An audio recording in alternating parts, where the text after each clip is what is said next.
Brady Black and Sarah, a second chance, a new beginning, and an unthinkable sacrifice. Sarah Horton first became close with Brady Black not through romance, but through care, specifically, her care for his daughter, Rachel Black. Rachel had been struggling, weighed down by trauma, and a tangle of confusing emotions tied to her family's complicated legacy. Sarah, ever the compassionate doctor and nurturer, was brought in to help Rachel navigate some very serious emotional and behavioral issues. What started as routine appointments quickly evolved into something more. Sarah and Rachel bonded deeply. Sarah had known loss before. Her own heartbreaking journey with baby Mickey had nearly destroyed her. So she understood pain. She understood guilt. And she recognized both in Rachel. In the quiet moments, Sarah shared stories, some difficult, some comforting. She told Rachel about Mickey, about the baby switch, and how Rachel had once been believed to be hers. These weren't just idle conversations. They were healing sessions, moments of connection between a grieving mother and a struggling child. Rachel clung to Sarah, and before long so did Brady. An unexpected romance. Brady and Sarah's growing affection, their love story, didn't begin with fireworks. In fact, it began with confusion and a touch of spite. One summer night at the bistro, Sarah impulsively kissed Brady Black right in front of her ex, Xander Cook. She had just witnessed Gwen kissing Xander and was fuming. The kiss wasn't meant to mean anything, but as so often happens in Salem, things took a turn. Brady, still reeling from his own romantic disasters, didn't think much of the kiss either. But something changed after that night. He started looking at Sarah differently. She wasn't just Rachel's doctor. She was kind, strong, and deeply nurturing. She cared for his daughter with a tenderness he hadn't seen in a long time, not even from Kristen. He began to pursue her gently at first. Sarah, reluctant and still emotionally tied to Xander, resisted. But the more time they spent together, for Rachel's sake at first, the more natural it felt. Friendship slowly turned into affection. Affection into love. Eventually, they began dating. It wasn't fast. It wasn't dramatic. It was mature, honest, and built on shared purpose. Raising Rachel.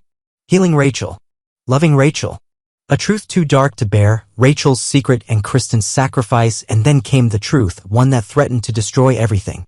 During one of their sessions, Rachel revealed a secret no child should carry. Sarah, piecing together Rachel's anxiety, guilt, and fragmented memories, realized the horrifying truth. It hadn't been Johnny DiMera who shot E.J. DiMera. It had been Rachel.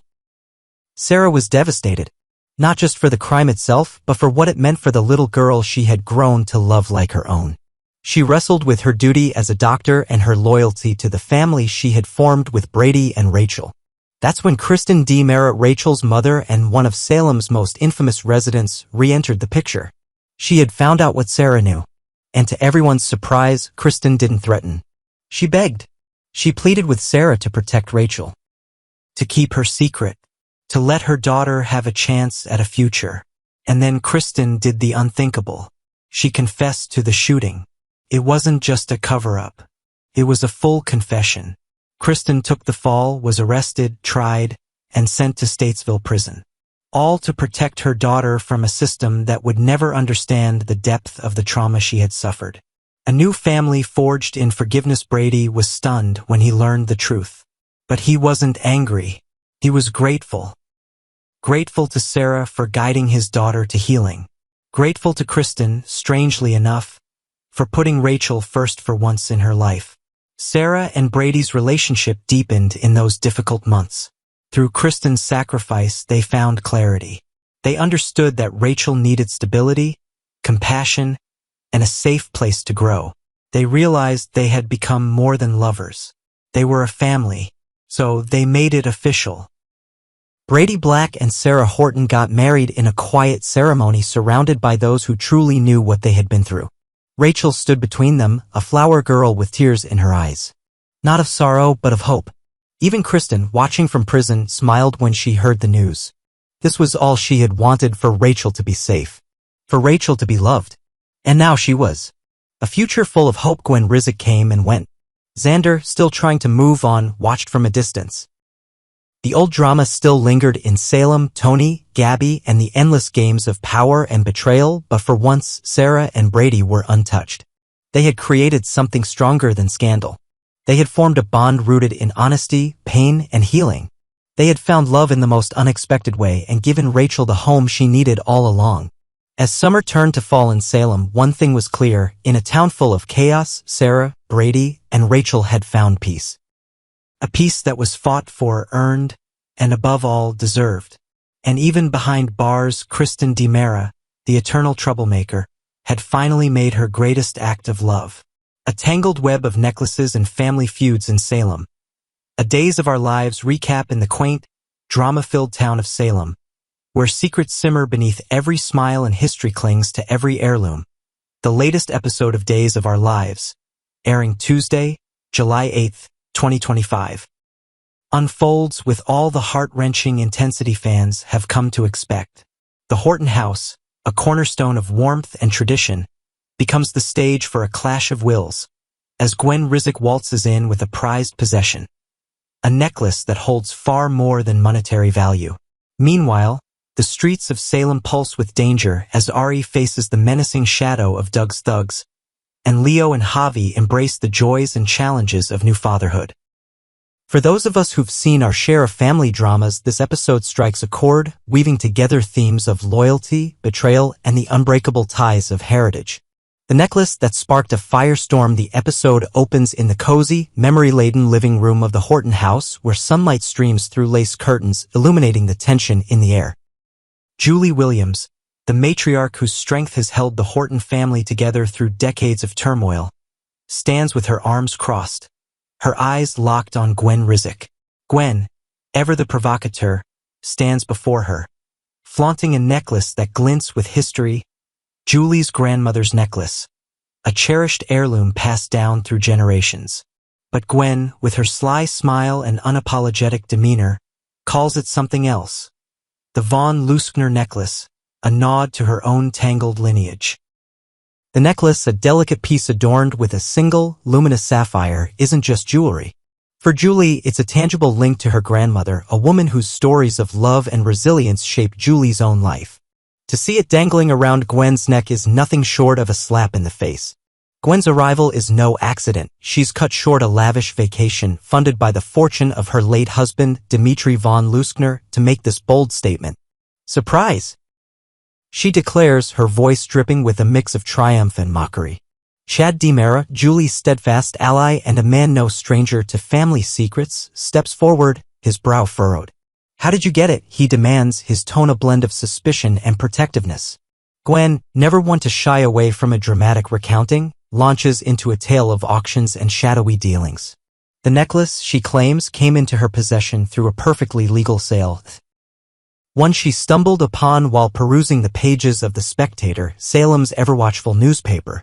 But her story doesn't quite add up, and Julie's sharp instincts catch the scent of something more calculated.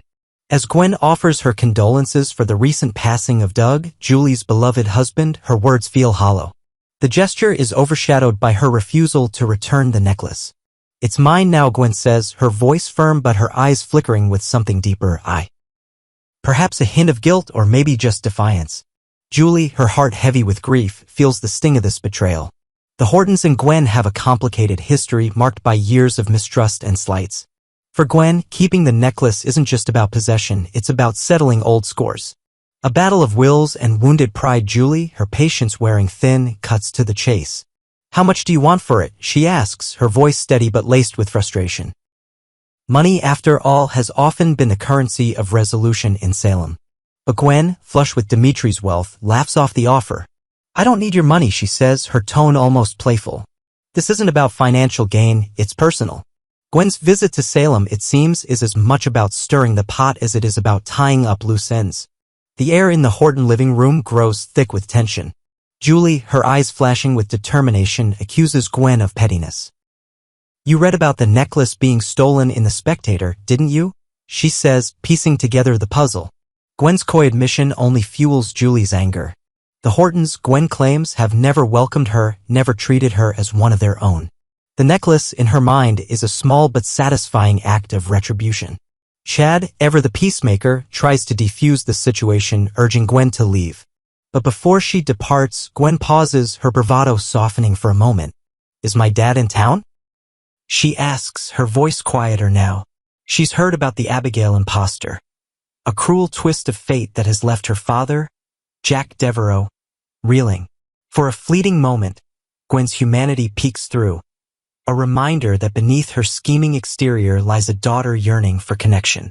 But the moment passes, and with a scoff, she's out the door, leaving Julie and Chad to pick up the pieces. "That was great," Gwen mutters sarcastically as she exits, but Julie isn't done. "I'll get that necklace back," she vows, her voice ringing with the resolve of a woman who's faced down countless challenges. One way or another. A family united against a common foe. Once Gwen is gone, Julie wastes no time. She picks up the phone and dials her cousin Hope, her voice trembling with a mix of anger and determination. Hope, unaware of the full extent of Gwen's audacity, listens as Julie recounts the encounter. "I'm sick of this," Julie says, her words carrying the weight of years spent protecting her family's legacy. The necklace isn't just a piece of jewelry, it's a symbol of everything the Hortons stand for: love, loyalty, and resilience in the face of adversity. Chad, standing by Julie's side, shares her resolve. "Gwen won't get away with this," he says, his jaw set. He suggests reaching out to JJ, Julie's grandson, whose resourcefulness and determination might just tip the scales in their favor. Together, they form a plan, a quiet pact to reclaim what's rightfully theirs. Julie's frustration boils over as she laments Gwen's audacity. She shouts at the Hortons, she says, her voice rising with indignation. To Julie, Gwen's actions are more than a personal slight, they're an attack on the very heart of her family.